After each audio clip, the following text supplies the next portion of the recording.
use cases of Web3 through DePIN. Nubula is a data oracle platform that specializes in providing accurate and actionable environmental, social, and governance, or ESG, data to the DePIN ecosystem. We're here today in Koh Samui, like my friend is saying, actually Koh Samui, in Thailand, where today is which day of the? LP Roundtable. LP Roundtable, DePIN Hub, IoTex, Qualoo. It's going to be an epic episode where we get one of the greatest minds in DePIN and LP, which stands for a lot of liquidity provider, limited partner, launchpad, anything that you want to do, right? And we are here in beautiful south of Thailand in an island. As you can see, this is not a green screen. Actually, we are really getting a tan here. I'm probably very sweaty already, but it's just having a lot of fun, right? It's good. We're very close from something called Island DAO, which is an event by Solana. They're organizing full month events, hackathons, and a lot of cool things. And we decided to just, tag along and bring all the great people in DePIN. Let's have a cool time together, right? And shout out to Keith, who flew all the way from Bangkok to Koh Samui today. Didn't want to miss this, One day only, unfortunately, but we made it. And why one day only? Because we got work to do tomorrow. We can't always party in crypto. Yeah, that's true. We had some good parties in Singapore before this as well. Yeah, exactly. I mean, I feel that here is actually a pretty cool place to actually work. It has very good internet. I mean, the view is amazing, just focus on, and then at night get together with other people in the event and just brainstorm. Absolutely. I think there's from DePIN Hub side and IoTex and Qualoo, actually a lot of people already know about DePIN, but I think on your side, maybe getting more and more people into this ecosystem that we've been basically breathing for the past many, many years. How would you talk about DePIN to your audience? I've always seen the value in DePIN since the beginning, or actually since I noticed Helium. That was also my first thing that I noticed when I joined crypto, and I got excited about that, like turning something real life into crypto and not the other way around, trying to do crypto first and then turning it into real life. And I've seen it growing and growing. I've never been super involved with it, but every time I spoke to a DePIN project, I'm like, yeah, this clicks, this works, this is something. While 100 other projects I talk to, it's like just an idea or copy paste, something online that's just there, that doesn't bring real value. And that's what I like about DePIN. Like you see real world use case and crypto combined, and it's explainable to your grandma. Yeah. Like if I explain my mom, this project does this and this, she will understand. Well, if I explain to my mom DeFi or something, it's like, why do I need this, right? Yeah. So I think that's the thing what I'm most excited about DePIN, to be honest, that it's explainable. Yeah. And it opens up use cases that it's not just targeted to crypto degens, right? Like there's other revenue streams possible. There's other ways that people can get involved and actually earn something. So yeah. And you're also bringing money from outside of crypto into crypto on the demand side of projects, right? Like for example, GeoNet. They install these devices in your house that help other GPS get centimeter accuracy, and companies paying dollars to actually use this service. And you're already bringing dollars into crypto. That's not just people on-ramping to buy, Mother coin or something like that. So I think it's something that crypto has been urging for a long time to find this kind of use case that people can use in the government lobby for crypto. Because if you talk about DePIN to politicians, I know for a fact that's something they're already using on the European Union. Comparing that if you're talking about Mother or any other meme coins, it's never going to pass. It's not going to fly in the government, right? I love that point that you get some capital from outside into the crypto ecosystem, while a lot of other projects is more value extraction. Like they create a project, they raise money, or they do a public sale or private sale, and they actually take the money from investors, and only the rare ones make it go back. Usually it's like money out of the system and it's gone. And here you actually take capital from outside, like you say, from companies B2B, but also B2C, and can come in, and it's actually an ecosystem forming, so that's super cool. No, I 100% agree. And just to take it a step further, you mentioned you can tell your grandma, but literally you can go around the Consumer Electronics Show, which we usually try to do every year, out in Vegas, and you can go around to these Web2 companies and explain some of the things that we're working on. It's like, oh, they get it like this. Because it's unlocking use cases that never existed before and bring in real revenue. It's like clicks in like 2 seconds. So yeah, super excited about some of those use cases. We can hopefully get into some of them here today, including Qualoo. Yeah, and on our side, I mean, having a name for it helps, right? Because before, I mean, we were a DePIN project before we even knew we were DePIN, you know. And I've been kind of doing this DePIN stuff for 15 years, but we didn't have a name. And one of the big challenges before was you ask a consumer, can I put this box in your house? It's going to measure your internet, and we're going to use that data to help fix the country or whatever. And they're like, is it spying on me? Is it secure? And that made it really difficult to find somebody to, you know, the supply side as we kind of know it now. But with DePIN and everyone getting behind it, people want to run nodes. They want to see the benefit. You know, you don't need to explain that because they all understand what it's doing. It's for a purpose. And a lot of the time, that purpose is, you know, the trusted establishments like your telco or your government aren't doing what they're supposed to be doing. So people are looking for a way around it, you know, and that's why we're seeing so much excitement because, you know, it's making stuff real and making stuff happen without asking for permission or waiting for somebody to come and help. Yeah. I think like the sharing economy. When Airbnb started, I remember like I had a spare bedroom in my house and then sometimes I started renting. It was a very weird concept. Or the idea of like you jump in someone else's car for them to drive you somewhere. Mm-hmm. Like nowadays you don't even think, right? Sometimes you order a taxi, you just leave out of the taxi and forget to pay because you're so used to these things. But it takes time, but now everybody's used to it. Yeah. And I like to think that DePIN is kind of sharing economy 2.0. It's the next, you know, advance of these technologies. Now we're having blockchain. Things are much more streamlined, more transparent. And people who are actually deploying this can have access to more, like, better earnings. Like Uber, for example, takes a massive cut, but then there are projects like Teleport that is doing Uber on blockchain. They can give better, like, costs for the users, better rewards for the drivers. Yeah, cutting out the middleman. A lot of these companies, you know, they're locked in. The shareholders come first, right? You know, and these for-profit entities, and before that end user experience or anything, it's like you got to pay the masters, right? You know, and that's before reinvesting in your networks and things like that. And that's why the internet sucks in a lot of places, because if they're spending so much to repair it and they've got so many shareholders wanting for profit, why are they going to pay to expend a network when, you know, there's not that many customers there, you know? So it's a mess. And that's another thing that crypto is forcing with DePIN, you know, these shared revenue models, shared economies and things. You can crowdfund things that would be impossible otherwise. I mean, like in our case, we're building a global network that's almost like a second layer to the internet. How would we fund that alone? You know, how would you get everyone to collaborate and things? It'd be impossible. But through DePIN and building things out, you can do things that just aren't possible in any other traditional financial way. 100%. And yeah, we were talking earlier about how the internet here has actually been pretty good, whereas, you know, Singapore wasn't so good. So it's been really good to be able to work out here. But I really want to get into a little bit more about Qualoo.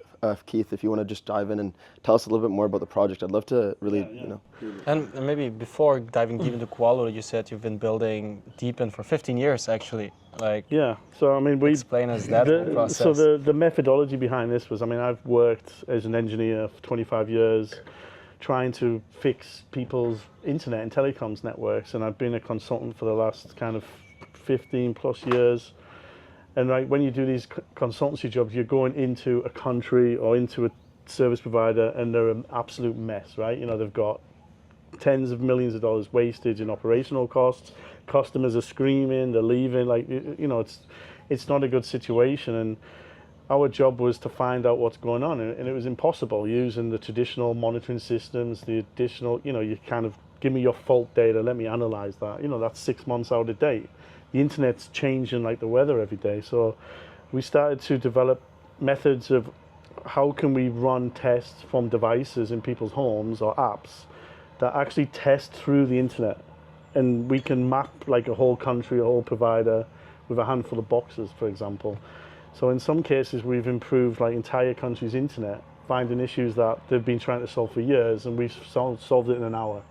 You know, that's the kind of power of it. So the big idea was, you know, we go and audit here, telecom project there, they're all making the same stupid mistakes. Nobody's communicating with each other.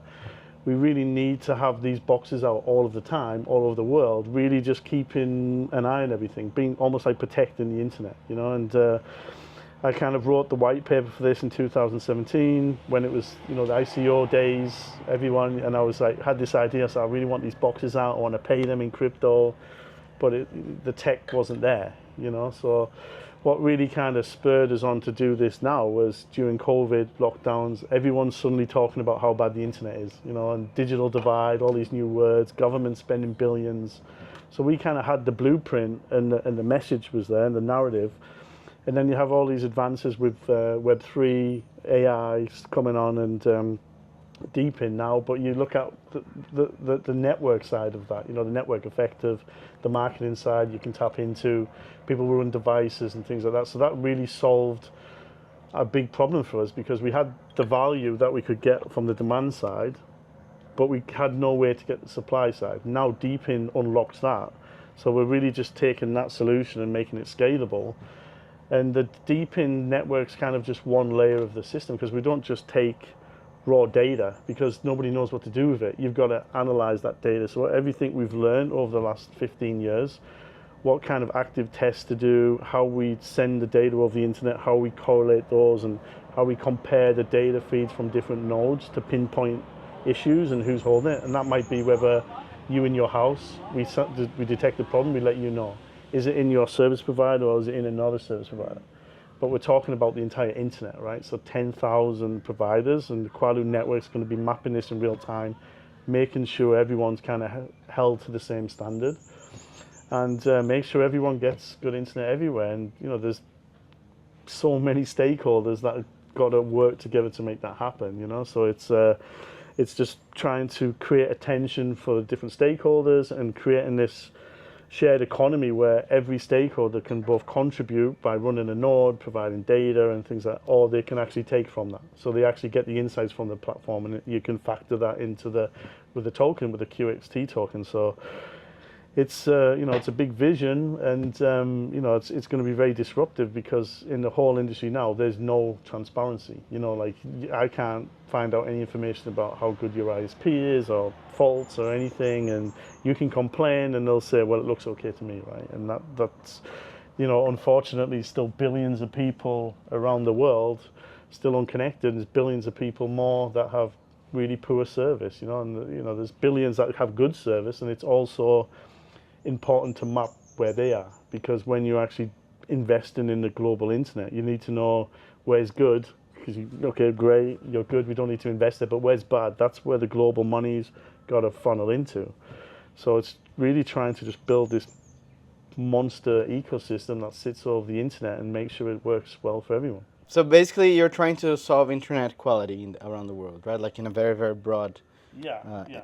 And to do that, you need to measure the quality of the ISPs. Yeah, so we're basically building essentially an edge network. So nodes will be in people's homes or on a mobile app.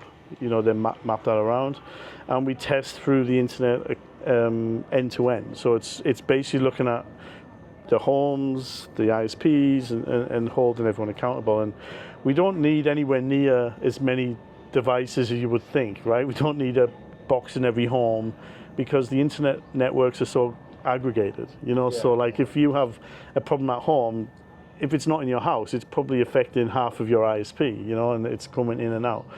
So we kind of calculate like 200,000 nodes around the world will let us lock all of that down. And then what does this node do? It keeps pinging some servers, trace routes. Yeah, there's probably about 50 different tests it's doing. We kind of stack the tests in different ways. We have reference points all over the internet. And so the first thing it does is whenever you do a test, you want to know, where am I, right? So the nodes are kind of registered with a location, tagged to a provider, because that's our base point, right? We're mapping that. And the hyperlocational kind of information. And then at the time you're running that task or the test, you want to know what's the connectivity environment. Are you on a mobile? Are you on Wi-Fi? What's all of the technical parameters around that? And then we start sending out around the world. And we're looking at things like how is your internet provider routing the traffic? How is it sending this around? And when you kind of think of an ISP's job, it's pretty simple. They're just like a mailman, right? They've got to take data packets from you or your devices, send them to wherever you're going, and then back again. That's What's it. an ISP? Internet service provider. Okay. Like For those that want. But like simply, that's all they do. And if they can't do that right, then everything breaks down. And especially when you talk about DePIN, the innovation, it's all happening at the edge. You're plugging it into the internet. We're talking about residential home internet lines. And those residential internet lines are not profiled for enterprise grade service, right? They have different upload, download speeds. They have different prioritization in the network. And when you look at these DePINs doing like storage and VPNs and rerouting things, you're bringing traffic that is kind of should never go down to the access network, and you're pulling it down from the big pipes that go into data centers, and you're bringing it down to the access layer. And that's kind of disrupting all of how the networks perform. So that's one thing that we're really going to keep a close eye with as well. And when we say, like, you know, let's make the internet better together, and that's one of our taglines, it takes everyone from providers who are plugging in, that might be, you know, DePIN providers, service providers, app providers, and traditional telcos and governments. It's a joint effort. And even the people in the house, you're responsible for your own home network. If your provider could give you the best internet in the world, but if you mess up your Wi-Fi, in your mind, you've got the worst internet in the world. Yeah, I mean, that's the second question I was going to ask. Like, if you're measuring, first thing you need to measure to the point of like the internet comes to your router, and then you need to connect through the cable. So that's the best way for you to connect actually the quality of the service that's coming from the ISP to you. So some of the things, like if you're spending too much time in a weak Wi-Fi area, get a mesh router. But there's a huge technical skill gap for the average internet user. They don't know what a mesh router is, how to set it up, how to provide it. The telcos don't know when you need a mesh, you know, and it's just kind of, it's just in this state of a standoff, you know. So like we really want to take I mean, we've got case studies of thousands of issues where we've solved these issues over these years, and we want to say, okay, how do we solve the big thing? Right? How can we really make a difference here?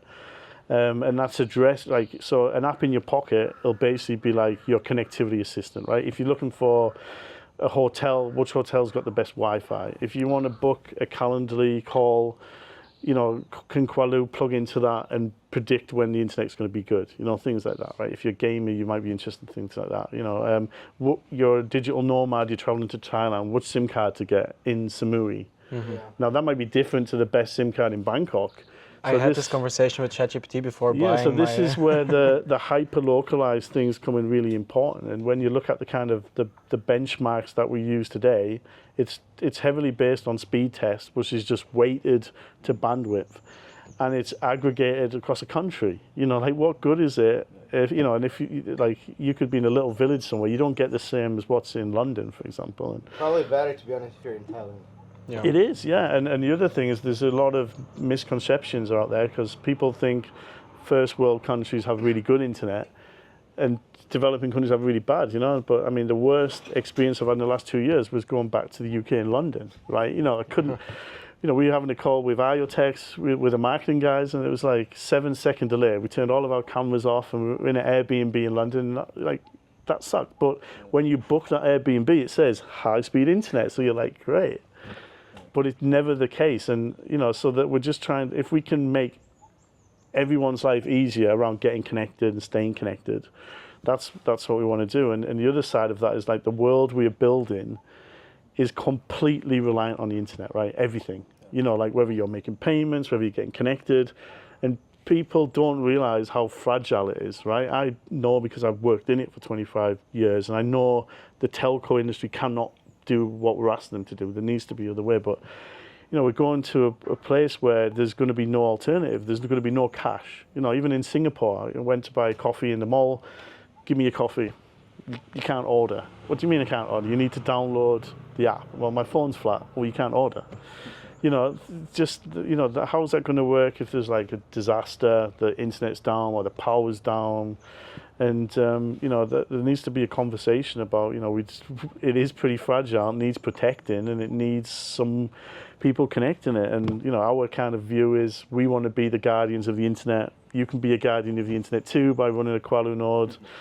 And we'll hold everyone to a higher standard, and we'll be working for the people rather than just inside telcos. And that's the real importance of the DePIN aspect, is because you run a node, the real value is you give us access to your provider. We don't need any permission, we don't need to install any equipment in your provider, so that's really important.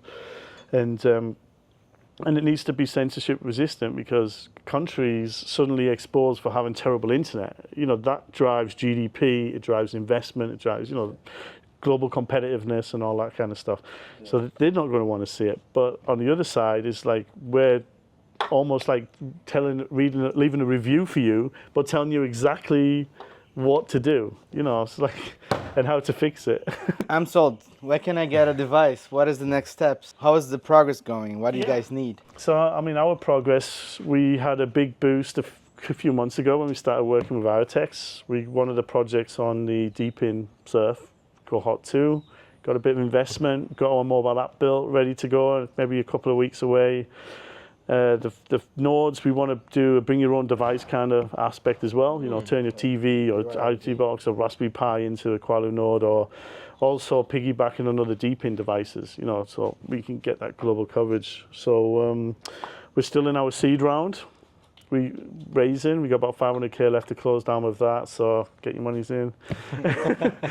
And we want to get the app out on iPhone and Android in the next kind of 2 or 3 weeks. We've been working hard on that first. And you said that you wrote a white paper in 2017, but the technology wasn't there yet. What changed that it's possible now? One was, everyone has a good idea, right? But there's a big difference between I've got an idea and making it happen. And that's, probably a good podcast on its own, how you actually go from a piece of paper. You didn't know anyone in the industry, even though I was into crypto and all that kind of stuff. And it's a bit of a journey, right? The big thing that changed was, like I said, everyone's suddenly talking about the bad internet. And we went through a couple of accelerator programs. We did one with In Mind, which is where we met Shasha and Camelo at Arcanum, who became our first backers. They helped us with our tokenomics, started getting real guidance and support. And then you move forward to the next step, and then we really wanted to decide on who we're going to build on, and that was the next big challenge. Like, do we go with Peak? Do we go with Iotex? Do we build our own? So we looked at all of those. We spent about 3 months back and forth with Peak and Iotex were just awesome vibe. Every meeting, you could feel the energy. They were excited about what we were building. We were excited about what you guys were building. That was before the Iotex 2.0 come out as well, and then the other thing is the support you get. You've seen in Singapore, we got a booth there. I was invited to do the panel and presentation and things like that. So for project kind of exposure, to be able to be elevated up like that, and then we meet all these other guys, and we were all together in Samui, and it's starting to snowball. And so now people are getting excited about what we're building. We got investors we met in there, so we're really close to bringing on serious funding. And then the team's growing. We're just going at it, really, and just Iotex. Yeah. Iotex. I'll just say from our side, we're super happy to have you. Like, you're solving a problem that is a very, very, very important one, and there's legitimately billion-dollar potential here. Whereas a lot of projects that we can kind of talk to don't have that same kind of upside where it's trying to solve such a big problem. But it is such a big problem. So how do you bring in and focus on maybe some of the key things that, okay, I want to solve this, instead of just trying to, getting distracted by some certain things and stay focused? A lot of projects are kind of a DePIN looking for a problem to solve, but we were really, we were solving a problem, and then we landed on DePIN as a solution, and we went all around back and forth for years. Do we do it as a telco project? It's impossible, at the scale. We tried thinking of, like, can we do like an app, and really it always come back to the DePIN crypto payment module. And it's, you got to just think of it in kind of first principles. On the face of it, it seems massive, but it's not really when you break it down, right? If these nodes all around the world are doing the same thing, testing the same way, and bring the insights in the same way, and we've got all of this 15 years of actually solving the problems, mapping these insights to projects. That's been our case study, that's been our proof of concept, and that's feeding into our development. So we're kind of not trying to, we've already developed it, now we're just optimizing it for this use case. And and the other thing is, like, we're building a network past all service providers. So it's different to before, where you go knock on the door and say, hey, can I install this in your network and give you this? And then from that, it then becomes an adoption curve. How many people are going to start using you first? So we've already tapping up like big multinational organizations, friends, of us and the advisory team that we worked with who are going to be our first clients, and that'll be enough case study to get it in. But the other side of that is the education side, right? Is we're doing this because it's impossible for telco to do it themselves, right? They've boxed themselves in a hole. You know, they can't move. I mean, when you think of all of their KPIs and SLAs tied to their senior executive bonuses, you can't go to them and tell the truth internally, right? They're locked.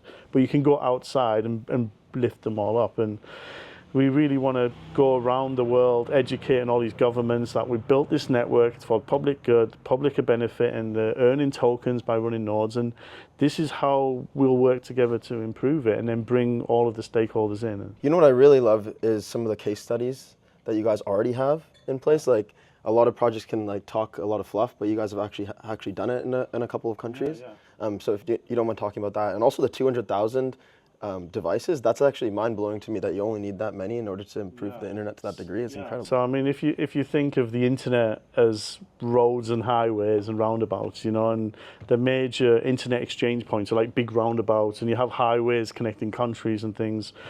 And just look at your Google Maps. When you open it, you see where the traffic jams are and things like that. And you know, people use that to change how they set off on their journey and things. And that's what our data does. And you don't need to send huge amounts of data to find these traffic jams. Like, how many cars do you need to send to find a traffic jam? One, right? You don't need to send 1 million cars to find a traffic jam.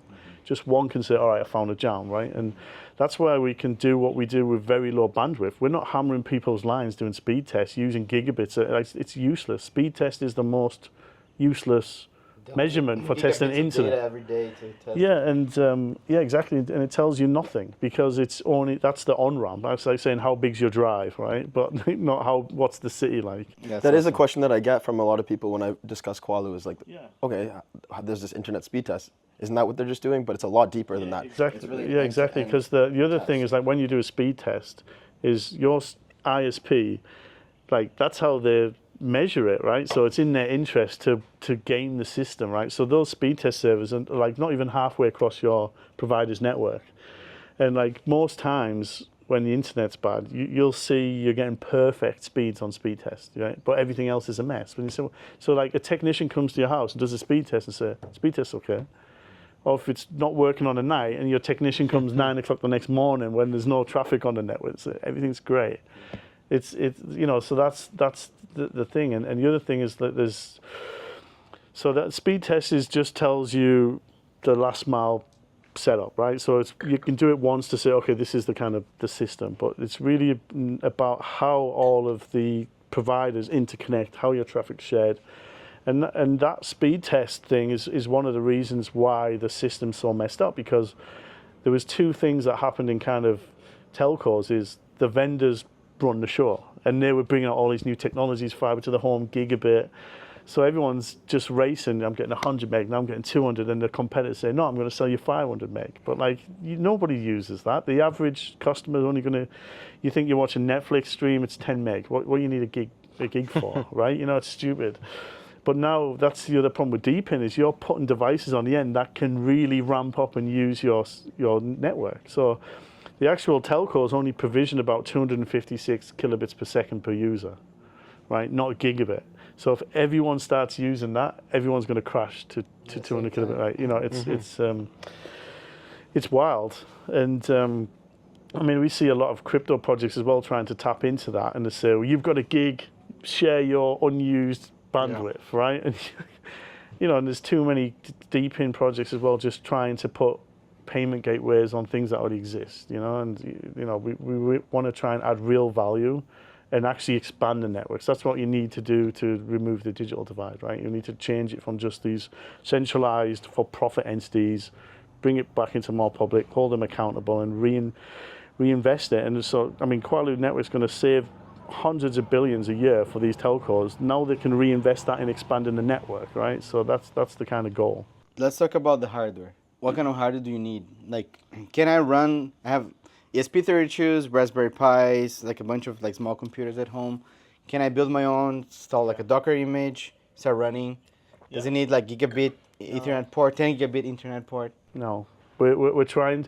So we want to sell the nodes and we're aiming to get about $50 as close as possible. So we're trying to use like old Raspberry Pi, Orange Pi tech, something like that.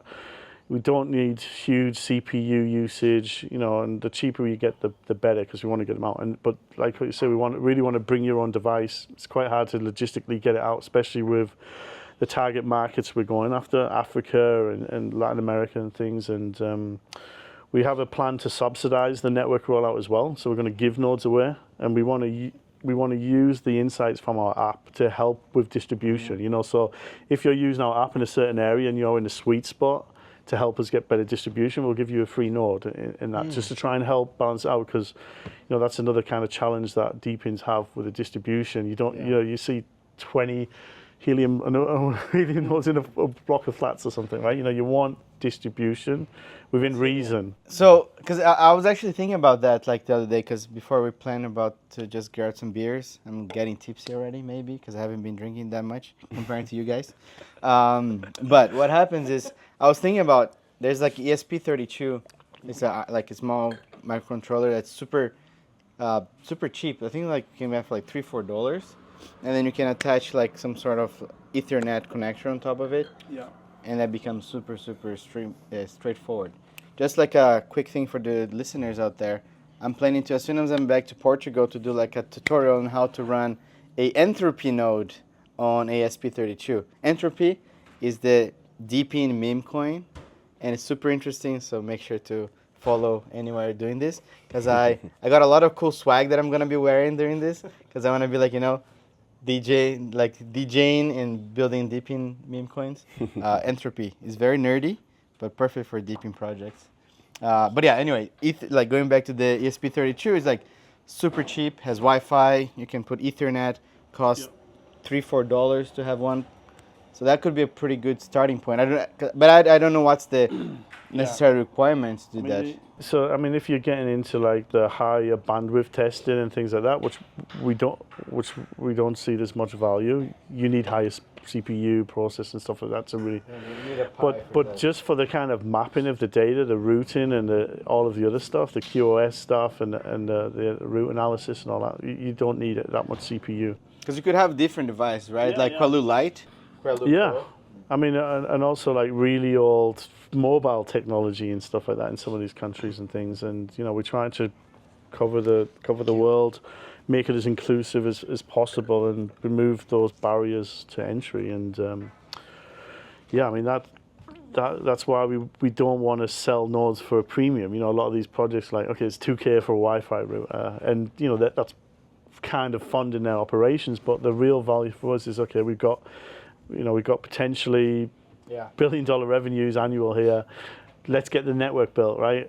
we'll give you a $50 node. Yeah, to a degree, that's putting your money where your mouth is, because like a lot of these, like you said, they kind of front run kind of the process by saying, I want to bring in the revenue first, because they probably don't trust in their demand side, whereas you trust in your demand side for your data. So that's why you're willing to do things for much, maybe even no profit on the front end. I mean, that's one reason why they fundraise, right? They shouldn't be trying to profit on the nodes, because you want to have as many nodes as possible online, because that information is actually going to bring value to your project. It's going to, you know, start the DePIN flywheel that we talk so much, and that's going to start making your project like valuable and actually work throughout the times. Because I think a lot of projects that try to do, you know, sell a shit ton of nodes for a very premium. That's their project, though. I mean, when you look at it, they on the surface they say they're doing one thing, but really they're just adding like validators and payment nodes and stuff like that. So that's the project. That's what investors come in and invest in. And yeah, I mean, we're just trying to build the value upon what we're doing, and we need DePIN to do the supply side at the scale. And that's a good point, actually. Like where these DePIN projects that are selling hardware are selling something that already exists with a premium to then fund their operations, fund whatever Web3 narrative there is around, but it doesn't really bring much value. Like, I saw a charger which mines crypto for you I think at the same event where you guys were, And I'm like, what's the price of this charger? It's like $1. I buy a charger for $10 if I want to. Yeah. Am I even gonna earn back this charger? And I don't want to bash on the Proper charger, degen. but like, No bashing. no bashing on this. But like, also, we're talking about all go this on. hardware, right? There's so much hardware and DePIN projects bringing out hardware. There's also an opportunity coming up for like overlapping DePIN alliance or like a DePIN rollup that includes all of these devices into one. Or am I not correct? In that? There is projects doing that, but that's the thing. No one wants 50 boxes plugged in at home. Yeah, exactly. And Just me. yeah, but we're early But to the I'm game, special. right? Yeah, early. But I mean, when you look at it, and I mean, there's so many projects now in DePIN just doing the same stuff like GPU storage. You know, it's just. Yeah, I mean that is true. Like I think it probably get approached once a day almost, or once every few days with a new AGI, a new AI DePIN project, because it's a lot of people, and some are really doing the right thing and try to build something different, but a lot of people are trying to just build like kind of like piggyback on the narrative and try to fundraise on that. And I think for that case, getting a little bit saturated. I try to get into the project, understand the team, talk to the founders before I actually like back the project. Even on DePIN Hub, like we have this website called deepinhub.io that we list a lot of projects, and I jump on a call with every single project we list. I do like a premium, like a small DD on each project, and I try to understand, okay, are they serious? Are they just trying to like leverage the narrative? Because like 4 years ago, DePIN didn't exist. Last year, on all the crypto conferences that we went, the first, 30% of each, event was like, what is DePIN to you? What is this and that? Now, nobody really talk about what's DePIN. Everybody in a little closed bubble, but we just go, okay, what is the demand problem? What are you trying to solve? Where's the money going to come from? There's a lot of more harder questions that projects that are trying to get into space needs to answer before they get investments or you name it. There's a lot of big money in DePIN already, right? I mean, walking around talking 2049, the booths, like some of them are huge. You think a few $100,000 for a booth and DePIN, cloud storage, there was about 50 of them, right? And WAGMI, we made it, boys. It's cool because I've been in crypto for, 12, 13, 14, 15 years? No, 15, no, that's too much. I think it was 13. Yeah, it was like 2011. It's a very blurred memory that I have. But I've been in the sidelines of crypto, 2017, the ICO craze, I remember that as well. Getting Ethereum when it was very cheap. My friend invited me to the ICO Ethereum, like, okay, this is BS, and just another ICO scam. Don't remind me again. But the reason that people see it as BS is because they don't see anything. They don't see what's a blockchain. They don't see what's a node. They don't see how it's running. And I think DePIN can show what is a node actually, and that's making people understand. Like, make my grandma understand, make my mom understand. Everybody has a node. It's connected with each other. That's can run a blockchain. It's going to bring on board so many people into crypto. Like, we started in, I only went really full-time into crypto after 2020, like when Helium started. I started building Helium network in Lisbon. We onboarded, just alone, me and my co-founder, more than 150 people, because what we did at the time is like, you're a teacher in Lisbon, for example, you're my friend, I have a really opportunity to you. I'm coming to your home. I'm installing a little box. All I need to do is keep this box online and plug in electricity, and I'm going to give you some money at the end of the month. A lot of friends say yes, right? Mm-hmm. And then, okay, now at the end of the month I need to pay you. How do I pay you? Actually, you need to create this thing called crypto wallet. And at the time, I used to teach people to use Binance because it's the easiest way to do it. So all these people created a Binance account, gave me their Helium wallet at the time, now Solana wallet. I would say that 25% of all those people that we taught them how to create a Binance wallet started getting into crypto after that, because they were making money, especially because Helium went crazy. That was crazy. I remember I had a friend that she's like a Turkish teacher, and then she told me I just opened my account and I have $5,000, and she was making $2,000, 2,000 euros a month. Out of thin air, basically, literally, right? So, what is this crypto thing? Actually, I'm gonna, start paying attention.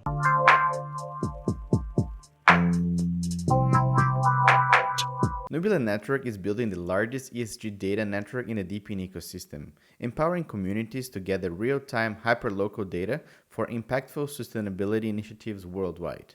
At the core of its network lies an ESG data oracle fueled by contributions from macro devices and supported by robust validator nodes to ensure data accuracy and reliability. Macro devices allow micro owners to contribute valuable environmental data effortlessly, while validators node maintain and verify the integrity of the ESG oracle. Together, these elements create the most comprehensive real-world data source available, bridging crucial information gaps and providing industries with reliable insights for smarter, eco-conscious decisions. Through Nubula's platform, users can easily onboard and monitor hyperlocal weather data devices, explore validator nodes opportunities, and engage with the community, all driving a global movement towards real, actionable environmental insights.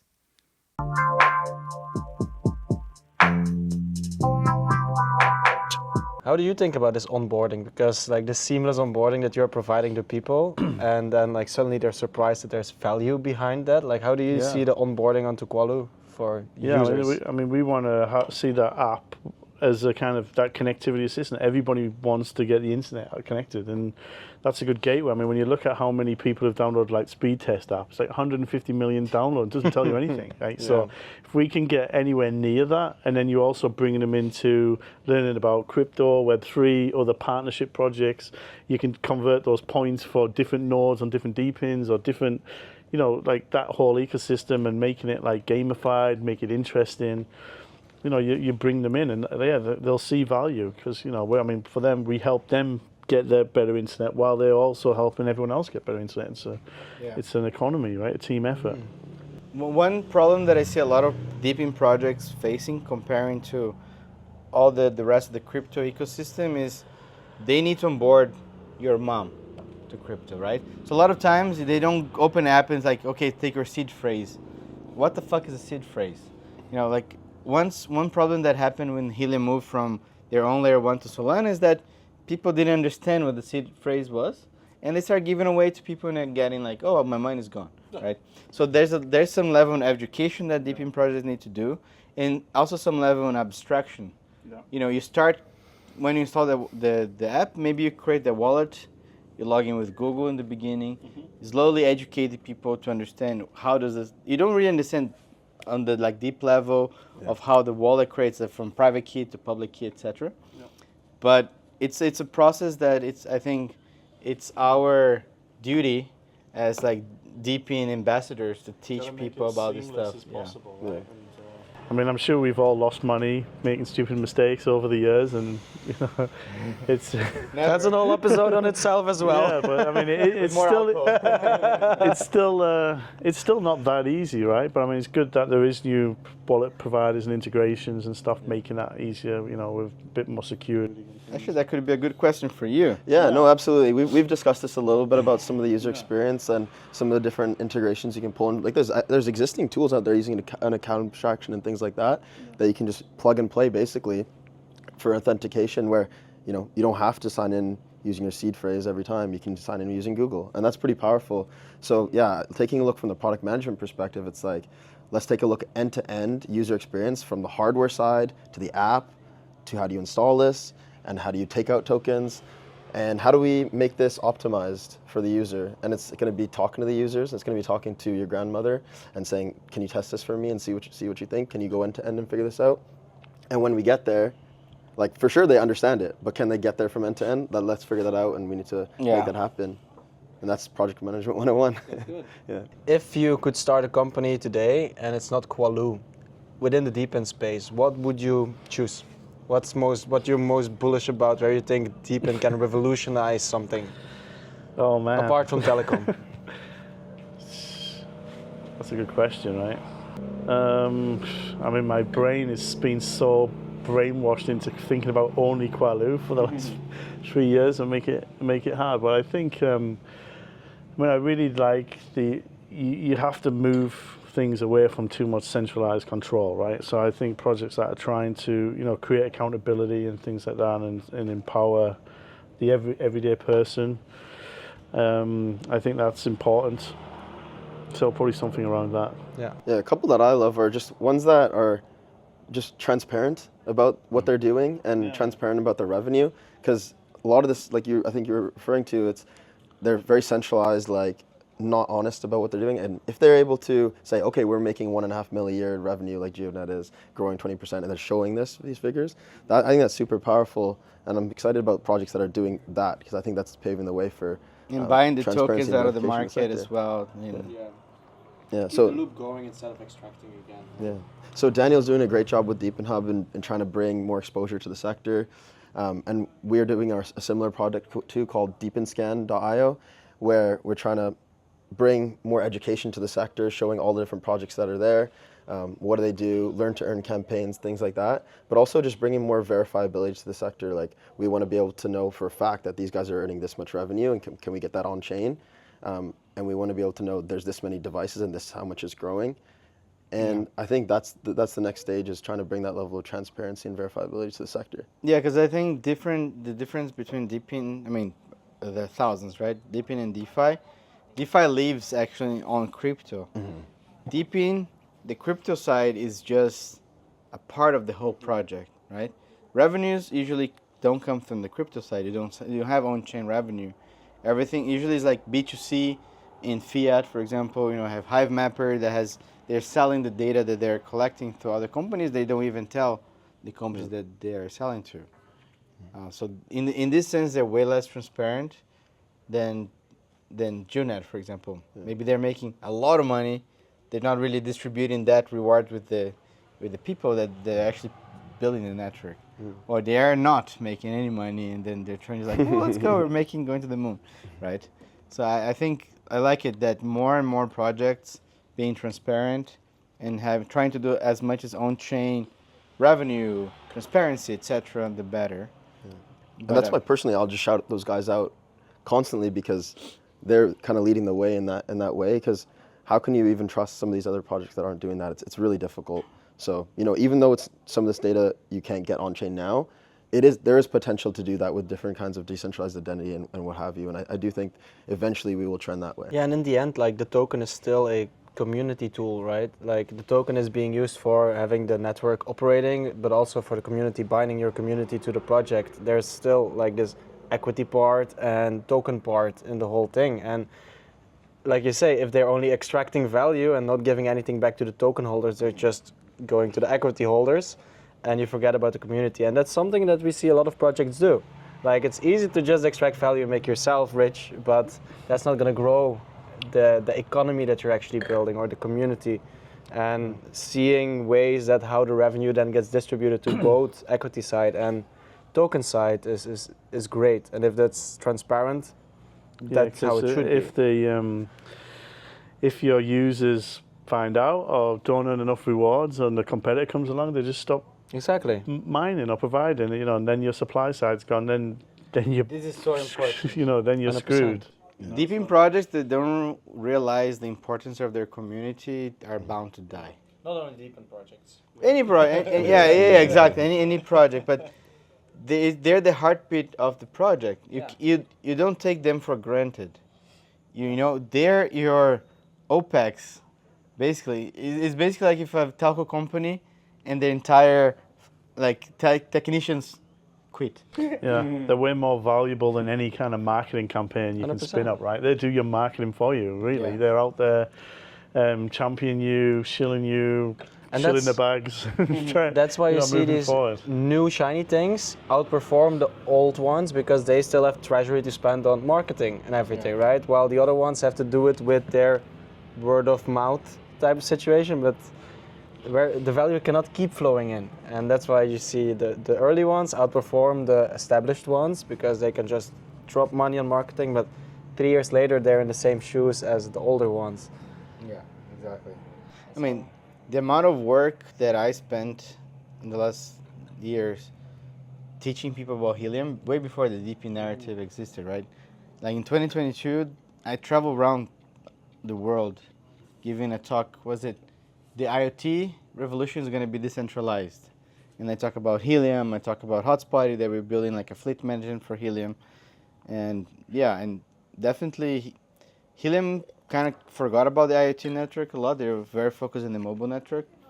So there's not that much excitement, let's say, on people building the IoT network. Because they just, shiny thing that brings money is the Helium mobile. Let's focus on that. Even though they still say that they really care about the IoT network, it's not. Helium was excited when it came out though. Like I remember the whole influencers talking about it. I'm mining this much tokens, and like it blew up so much that everybody got excited about it. Everybody understood it, and everybody in the whole world ordered the device. But then they got it only 6 months or even later after they ordered it. And there was also this halving event, right? They tokenomics and they halve. I remember like I wanted to buy one actually, and the halving was in August, was 2 months away. I was like, it's not gonna come early enough. My friends did, I didn't. And yeah, of course, like they got such a backlog of devices. They got everyone excited. And if they could deliver on that promise, it would have been extremely nice. But now they couldn't because they got even too much hype. And too much hype for their own good. For exactly, because that damaged the reputation as well. Like after that, and after me hearing my friends not getting what they asked for or what they were promised, then like it's like reputation thing as well. Suddenly the bear market starts, device arrive in the bear market, suddenly the price is $2 instead of 40. Like a paper you know, like right. So like I'm not even sure if they broke even on that investment. So it's also important to manage expectations of like, we have X amount of devices, let's only sell X amount of devices. I'm trying to remember, we did an ROI calculation on Helium hotspots nowadays. It was like, I don't know, 20, 30 years. Yeah, no. So it's like, But back then they were printing 5K a month. Man, in the beginning, right? I think we had a point that the ROI was like 4 or 5 days. Yeah. So it's like, the thing is like, I'm very happy, like glad that we were there very early, but we didn't think about joining Helium because it's gonna make money. It was just because it's like a fucking amazing idea, right? Like when I was living in Berlin before moving to Lisbon, I was working for a project called the Things Network. Not working for, sorry. I built an IoT, like a LoRa network for the Things Network, which is basically Helium without tokens, right? So and then what happened after it was, I built a device, I had a Raspberry Pi, I had like the LoRa concentrator, was just like in a box somewhere. And it comes to summer 2020, Max, my co-founder, is like, oh, there's this project, Helium. And I completely understand, I understood the tech already, and I understood like, okay, they're gonna pay me in crypto for run this thing. I'm not just gonna do it for kudos at the end of the month. Okay, the Things Network's done, right? This thing's gonna kick ass. And I basically spent all my time just like in the Discord learning. Discord was tiny. They were in Slack, and then they moved to Discord, and they had, I don't know, a few hundred people on Discord. It was like super cool. Yeah, because I was like, I understand this thing, right? Like I remember even make a little video like how can you run your miner on the cloud, etc. I had like running a Raspberry Pi Zero, which is like the tiny, like $5 one, and I was thinking, okay, maybe at the end of the month we'll be able to make some beer money. Pretty cool, right? Like, you know, build something really interesting. And then being I think it was the first one in Europe, or the first one at least in Spain, Portugal, like Germany, Italy, etc. That was in my kitchen. And I built a little device that you press a button and it sends a beacon. And then you can see on the Helium console if the device in my kitchen received.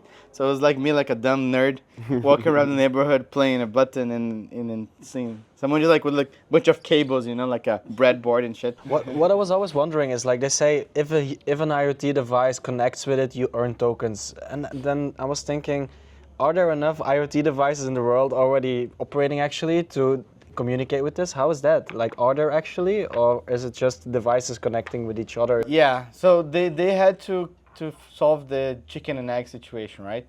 Like, I'm not gonna build a Helium network if there is not enough devices around, antennas. I'm not gonna deploy antenna if there's not one. So what they actually did is something called proof of coverage. It's like, I put an antenna here, you're gonna put an antenna, you know, like 1 kilometer away, and our devices, all the devices around the network is going to be talking to each other, and then it's going to verify that you say you are where you say you are, and by doing this verification, which is called proof of coverage, which is kind of like a proof of work, you're going to receive rewards. And that was the way that they managed to kickstart the network. So the way it works, on a little bit more technical knowledge, they create like a key, like a private key, and they split in half. half of that key they send through the internet, which you're gonna receive for sure, and the other key you're gonna receive through the air. If you receive both and you can decrypt that key, means you receive that information. So they started doing this, and basically could be 0 people using the internet, but we're still making money. And people are like, okay, this is like a brilliant idea. This network is gonna be huge. You know, IoT, there's gonna be trillions of devices. They're gonna grow by like exponentially, which it still haven't happened. The idea is that it's gonna keep on growing, but it still haven't happened the way they predicted. But the idea was genius, right? Like super cool. We spent the whole 2020, end of 2020, 2021, like just climbing roofs, you know. So soon you can start a new business, Hotspotty. Qualoo, yeah, exactly. I mean, we have already like a lot of friends in Lisbon. Might as well just give them each one a Qualoo device. No, that's a great point. So, what's the lesson there? Is it, how did you know to invest them? I guess it's just something you found that was cool. But for like the retail and DePIN enthusiasts out there, how do you know which one to pick? Like, how do you know that Qualoo is going to be the one to pick? I think because you want to be early. Yeah, from my experience, being early means opportunities. That's like Michael's saying. Here first. Yeah, exactly. So we were lucky on helium because we didn't think about the money, right? So like we bought over like 100 devices and we deployed them with the expectation that we're going to make some passive income post COVID, but not crazy like he got, right? Well, the problem was like when the project is hot, it's already too late. When you see the chart going up like 50, 100%, it's too much, right? So I would say like look at projects that you understand what they're trying to do. You can see the vision, and most important, they require not a lot of maintenance. Because like for example, set and forget are the best thing. Yeah. Set like put a Qualoo device on your router, forget it. Then you don't need to stress about. Or like you have a Hive map, you always need to like connect Drive, connect your phone. It's always a pain, right, to do these things. It's really hard to see what are the projects that are gonna succeed or not. Of course, there's like the whole due diligence that you can do. One thing they're trying to do now on DePIN Hub is like do a DD process on a lot of projects and have like some sort of like DD score that projects above some certain threshold are more likely to do well. But personally, I like projects that are set and forget, and they're not too expensive. Because like if a device is, like we were talking before, is selling a hardware on a massive premium, that reduces ROI. Do you think that these DePIN tools that don't have a hardware device, but that are, for example, a plugin that make other people use your data or whatever, is that through DePIN, or does DePIN have to be a physical device that enables a new sort of network? Yeah, there's a lot of fight over that, right? I mean, it's decentralized physical infrastructure. That's why I ask. Yeah, I mean, it's like how many projects say AI when they just use a right, like share this NVIDIA chip together. Yeah. I don't know, like you have a computer. It's a hot topic because I mean, technically, a mobile is a device that you're using for running things on it, right? If you're actually using that device as a tool, and you're actually extracting things from the sensors on that device, it's like a DePIN. Like otherwise, like Facebook's a DePIN, right? You know, it's and it's the same. Like bring your own device. Anything can be turned into, you know. I mean, your fridge, your TV, everything's going to be connected, right? And that's the world we're going. I mean, it's going to be really scary when AI in DePIN get connected and start a war with us, right? How do DePIN and AI go hand in hand? That's the two hot topics right now. Yeah. And I think you're using some AI in the analysis part of Qualoo as well, right? Yes, I mean, if you're thinking of AI, you've just got a massive compute problem, right? And who's going to pay for it? And most people don't have the money of Elon Musk to drop billions on dedicated centers, so you've got to distribute that and share it. So you can see the value of using GPUs to put to work with AI. But I mean, there's a lot of different, depends what the DePINs are using. Like, so in our case, where we need to analyze data, so we're not just a DePIN gathering data, we've got to then interpret that, run our algorithms that basically turn everything I did on consultancy projects into an algorithm to automate it, you know, so. Yeah. then you need AI, you need compute, you need all this insight, stuff like that. So we've got different aspects of that going on. So we're going to touch on all of those. I'll take another angle at this answer. So from the DePIN side, because I have to look at all these projects, I think there's so much value when you start taking data from one DePIN and comparing and contrasting that with another DePIN. And I think with AI and you're bringing all these different data points together from different projects, I think there's potential for like massively incredible insights from these different kinds of data. I mean, when you look at I think that's the next step. AI, when it's trained on everything we put on the internet. You know, I mean, with DePIN, we're building intelligent systems that are connected to the real world, and we can learn from all of those different sensors and things to create new models, predicting the real world and things like that. So it's all going to merge into that, right? So you got like real world AI being able to make sense of what's actually happening in reality rather than kind of LLMs that's just making sense of your words, right? So it's going to be pretty exciting. I think I like to think on DePIN more than hardware is about tapping into idle resources. Because if you buy something, like if you buy like your, I don't know, Ryanair, you buy a plane. Every second that your plane is parked, you're losing money, right? So the same thing, you buy like a very expensive graphic cards. Every time you're not using that graphic card to generate some money, you're losing money or some opportunity. So being able to use idle resources, which can be... Put your investment to work. Yeah, I mean, it could be a Chrome plugin because you pay for that computer regardless, or a graphic card for AI. But I think on the AI side, which people are starting to talk more and more, is not only about processing AI, it's about energy. So the problem with AI, I feel that in the near future is not going to be necessarily the GPU processing, hopefully thanks to DePIN, but it's going to be on the energy side of things, right? Because it's still, what is it like every ChatGPT query that you do burns a shit ton of carbon? So now who's bad, Bitcoin or ChatGPT? So when you ask ChatGPT what to have for breakfast, you're ruining How much the planet. does this prompt cost? The previous point you made about DePIN and like an overlap over the different things that exist in crypto. I think in the world as well, you have like DePIN is a cover over different industries that have been very siloed, and where you can then connect all the dots together and bring value in that way. Like, and that's what you're doing, right? Like the whole telecom, it's so siloed. They're all doing their own thing. They're competing, trying to compete. There's not one thing that's really overlapping all of it. Yeah. And I think that's also one of the values that DePINs bring to the world. Like, Gives you access. exactly. And I mean, when you look without the logistics headache, I mean, like Yes. with any DePIN, like it would cost millions of dollars to go and put environmental sensors out or noise sensors or anything, right? So you can tap into these resources and the people, and as long as you have a good narrative and people who want to earn tokens, they can probably do it for you. And yeah, I mean, right for us, I mean, there's no way we could go around and ask permission to audit every single telco in the world and then show the world how good you are. Like, no one would go for that, but with DePIN, we can do that, and that's what's needed to do what we want to do.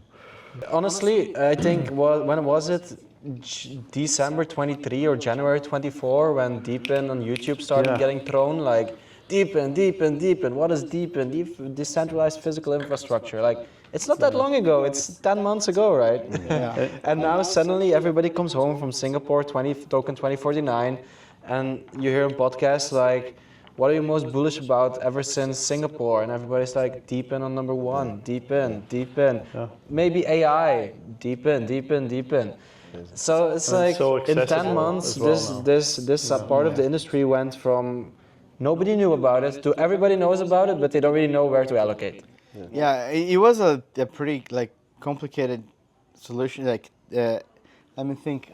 Back in 2020, Helium used to call themselves DY, Decentralized Wireless. Yep. And then there was like a lot of names that came after that. There was Proof of Physical Work. EdgeFi. EdgeFi was MachineFi. IoTex was one of the first like economy of DePINs, things. Yeah, right? we've been in there since like before DePIN was invented. Yeah, way before. And we've been trying to name it. I remember being back in San Francisco, I believe it was 2022, and we were like spitballing names, which we call the sector. How do we like make the sector a thing? We're like MachineFi, let's start pushing this. No, but what happened was Masari put out a tweet, a poll to the community that said, what should the name of the sector be moving forward, and a vote was done. And that was it. And that was it. Then we were like, okay, this we don't really care. Like, what is it? We don't care what the name is. We just need something to get behind. And it just goes to show, like, okay, everyone's working the same direction. When I'm up on stage, I had this little bit that I used to do for my first 30 seconds of my speeches. I already know. So I talk about Planet of the Apes. So you guys know the scene, Apes Together Strong. Do you know what I'm talking about? Apes Together Strong, where he goes, apes together strong. So I used to go up on stage. I used to give are you guys interested in Planet of the Apes? Do you like Planet of the Apes? And then I went, DePINs Together Strong. And I got the crowd to chant DePINs Together Strong, because it's true. Like, when everyone's working together in the space and working towards a goal, like, the sky's the limit. No, I 100% agree with that. Like, there were so many different names. Like TPIN, that's the closest one. Token incentivized physical infrastructure networks, and the other ones, MachineFi, EdgeFi, you name it. But it doesn't matter. Like, also, there's another thing that people do. Like, is it real DePIN? It doesn't matter, man. Like, everybody's trying to build something that kind of like change the world, give people around the world some opportunities, some extra passive income. So let's just work together. There's a lot of work to be done. Education, go to DePIN Scan, go to DePIN Hub. Leverage everything that contents that are online. There's so many more projects coming. There's a lot of use cases that we don't even think about it. Like Mawari is one that's it's just finalized their seed round like a few days ago. They're doing augmented reality, and then Meta, I think like 2 days ago, released the new Meta glasses. Like, okay, Mawari can run the backend for the entire Meta glasses, for example, and they run on DePIN. There's one more that we both are actively working with as well. It's called Usend. They're doing the NAS. They're kind of distributing a NAS, right? Like, where everybody has their own storage at home, but if your storage is not full, other people can use it. And that's another DePIN project with actual use case. Like, I have a NAS at home. I cannot share. Like, it's 80% empty. I cannot share that. Create a nice experience, make people use it, and if these things come all together into one big device, with even cooler, like if one device can do 10 different networks or tokens, I think that's the value that I find coolest here by discussing all of this. It's like there could be one company that actually builds a big box with all of it included. I mean, exactly. I can see it, bro. Yeah, absolutely. Yeah, the multi-mining device for DePIN makes a lot of sense. You can Usend device, you can put like a Qualoo device, you can put a Tor device as well for privacy. There's so many things that can coexist in the same hardware. Then instead of having like 10 pieces of hardware using 10%, you just have one using 80. Exactly. Yeah. Well, it's never been as easy as it is now. We're like the IoTex, the modular infra. So people even can plug in those DePIN modules, even if they're on Solana or Polygon or. And that's one of the things why we chose IoTex as well, just that acceleration, right? You don't have to reinvent the wheel, focus on the value you bring in, and I think that's what people want. Bring the value. Is it something that doesn't exist already? Don't just put a payment gateway on a Wi-Fi. I mean, do better, right? I mean, and I think don't reinvent the wheel as well. I see. Yeah, I mean, engineers are very good at making things because they like to build. Yeah. But like there's so many things that are already done. Don't try to create your own layer one. Yeah. And style yourself. Like waste all those features. Touch into IoTex, Peak, Solana. Depending, like each blockchain has its own advantage. Leverage all of them. Yeah, and then if you're going to, you got to have the interoperability in place. So, for example, IoTex, we just launched our bridge to Solana during the Breakpoint event, and I think that's huge. And we also had an announcement with Polygon Ag Layer. So again, connecting to the rest of the liquidity. Can you just explain what's IoTex? IoTex is a layer 1 blockchain, one of the biggest blockchains in the world, but specifically focused on the DePIN sector. So helping projects like Qualoo grow. If you join IoTex, it's effectively a community out of the box because we have so many DePIN enthusiasts that are kind of with our chain, and excited about all the projects that are dropping on our chain. And we have with IoTex 2.0 a bunch of different types of modular infrastructure that we're able to offer, and projects like Qualoo are taking advantage of those in order to build out their tech stack. Awesome. So you're the ideal person to build this big box. Right. There you go. No, we should make it happen. Let's talk after this. You can be CEO, Rick. Keith, do you have any final thoughts? Well, I mean, for us, just get ready to help us all make the internet better for everyone. I mean, we, now any investors, hit me up. we're just getting ready for our nodes launch, apps, sign up for the waitlist at Qualoo.io, and it's coming. And yeah, we'll be working close with IoTex and Hotspotty and Rick and everyone is coming up because it's a big space. Well, it's going to be, and we got to help each other up on the way up. So, how many nodes are you looking to sell in the first batch?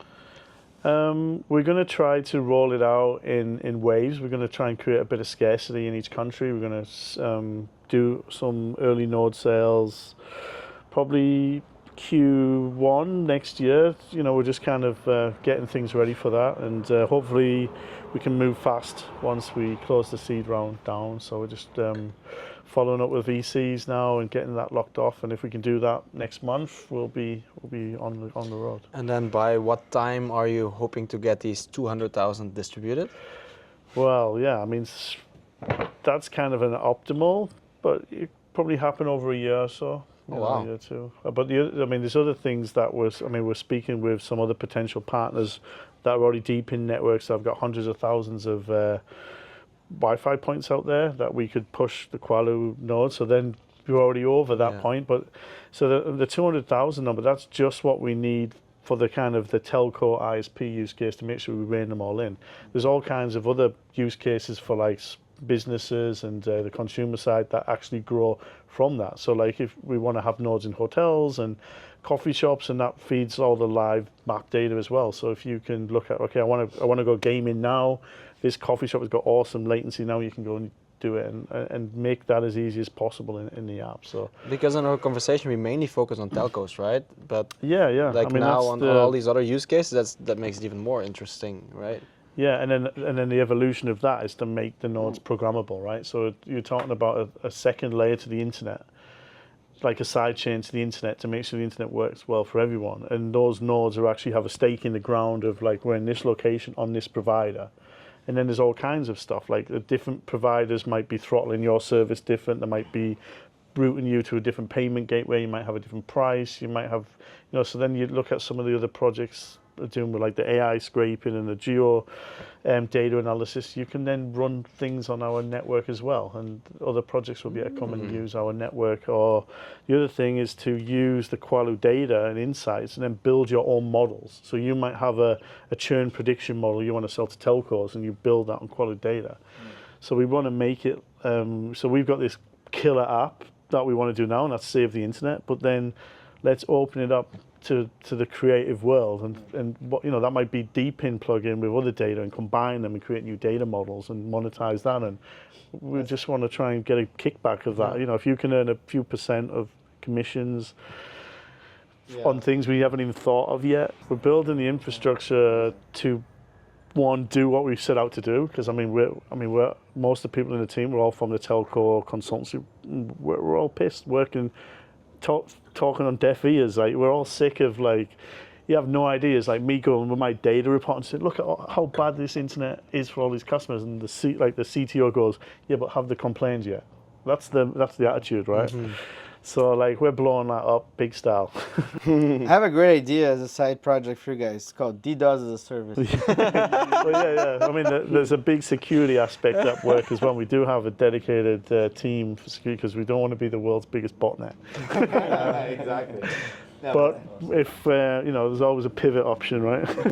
Worst case scenario, just go to the black market. Yeah, or the CIA will drop an our door and say we want to rent Qualoo network for a couple of hours a night. I maybe have one last question to end the conversation. We can keep going, but I don't know how long we've been going. But maybe what's your key takeaway? Since we all come from Singapore, we've all been there, we've all lived the experience. For me, it was exceptional. I couldn't imagine what happened there. What are your key takeaways, and what are you most bullish about for what's coming? Like, what did you learn there that you didn't know before arriving in Singapore? I think it's easy to get trapped in the DePIN bubble because it's becoming like a real thing that where before, when I went to these events, it'd be like, okay, let's bring on the next DePIN project, let's find the next Qualoo and all that. But now we already have like these projects in front of us, and they know who we are, we know who they are. So for me now, it's like, let me continue to refine the pitch of DePIN, continue to talk about some of the amazing use cases that are out there, like a Qualoo, and go to these other events outside of the DePIN events, and go spread the DePIN word. And the it's amazing how receptive they are to certain use cases and not to other use cases. So just trying to gauge where their eyes light up. And I think where those eyes light up is the ones that I will continue to push. And I think those are the projects that are going to do really well, like a Qualoo. So I'm really excited about that. Yeah, I mean, I think this last whole year, right? It's been so nice to see how DePIN is a cool narrative, because I remember during the last bear market, end of beginning of 2022. No, it was end of 2022. How we didn't even know if this narrative was going to succeed or survive. But then we kind of okay, we're a small team, we're not super well funded, but we're going to keep on pushing and hustling. And in a way, it's kind of paying off to see the excitement around DePIN. But I agree with Aaron here. It's we live in a DePIN bubble that's inside of crypto bubble. And that's quite small. Crypto, everybody talks about crypto. Crypto is massive, but it's so tiny. Like last year, thanks to Samsung Next, one of our investors, we got a booth in Mobile World Congress in Barcelona. And I was giving a talk about Hotspotty, what we're building, etc. It was massive. There's hundreds of people. And I asked, who here knows Helium? And that was 2023. 3 people put their hands up. And I was like, hot damn. We have a lot of work to do. 100%. It was good in a way. It was kind of like an eye-opening. Exactly. So we are in a DePIN bubble. We go to the DePIN events. That's why I guess it's been a month ago or 2 months ago, we built something called DePIN Revolution. It was an online event that we really focused on people outside of the DePIN. And that's why we also did it like an online event. Because if you go to conferences, people who have money to go to the conference are the projects, right? It's not the average Joe that's going to pay to go to fly to Singapore. It's not the people who are going to be deploying the devices, right? Yeah. So really figuring out that even though it's very, I'm very proud to be in this ecosystem, getting to know, spending so much time with the, IoTech team, learning about them, working together, trying to do better, but also knowing that we have a shit ton of work to do. And that's something that makes me very excited to wake up every morning, like LFG, You're on the right track. 16-hour days every day since we've been here, bro. It's crazy, non-stop. I mean, I think for me there was so much interest. People were on the lookout for the next thing, the next project, right? And there's a lot of people that weren't totally crypto people that still haven't looked around. And, a lot of people keen to build, get into the space, and but it was I heard speaking to some investors over the week, there was a lot of disappointment. Nothing really stood out until the Qualoo, and that was, but yeah, I think there's a lot of excitement. It's still building, and I mean, like you said, it's so small when you think of the world. And that's why I think I have high hopes for Qualoo, because we're not just an important project in Web3. We're an important project for the world, right?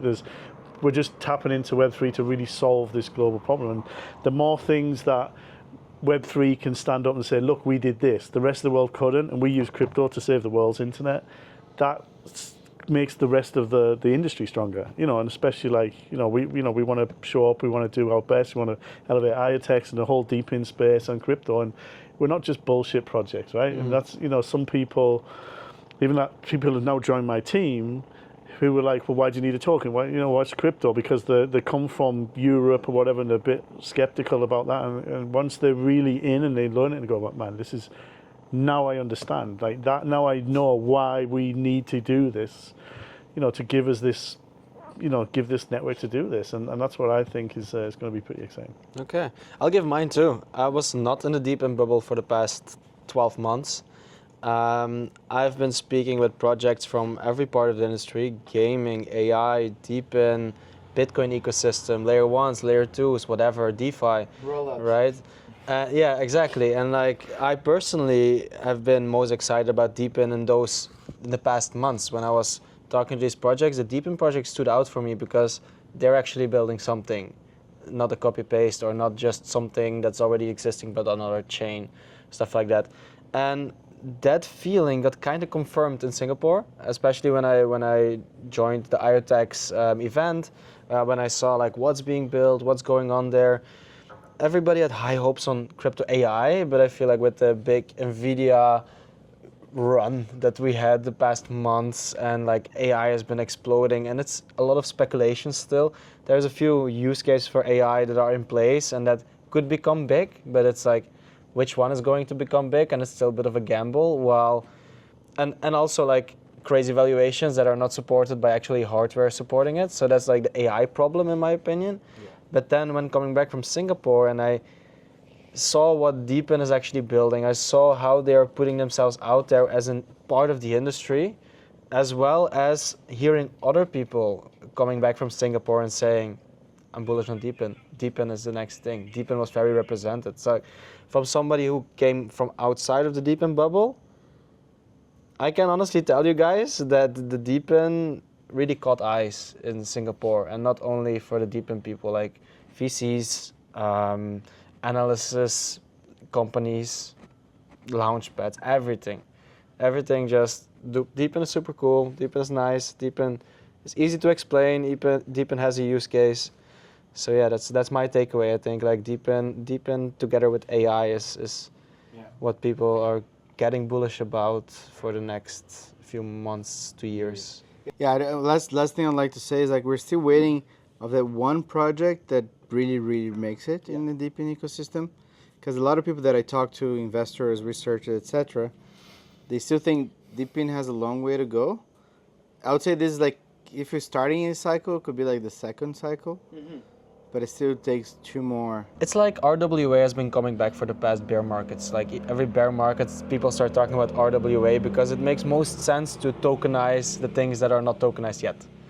But it's not possible because of regulations. And with DePIN it's kind of the same, probably. The idea has been growing over the past cycles, and now technology makes it possible to actually do it. And this is maybe the first cycle that the technology makes it possible. Yeah, I mean, even in RWA, regulations takes a long time to get there. But I think it's going to get there. That's why, like, if you're trying to live in crypto on, like, a libertarian mindset, it's going to get harder and harder, which, in a way, it's, like, personally, I would rather say no, but I think it's a good thing because that's how we're going to get mass adoption. Mass adoption, that's what we're going for, right? Yeah. Awesome. Right, Guys, conversation. thank you very much. Keith, Yep. thanks for joining us in Koh Samui. Thanks, man. Thanks, Guys. Thanks, Yeah, awesome. Yeah, thank you. And everybody, make sure to check DePIN Hub, DePIN Scan, Qualoo, and LP Roundtable. Yeah, I remember the Let's run it back real soon. Wag me, bros. Cheers. Let's go to dinner. We all like finished drinking, so. That was awesome.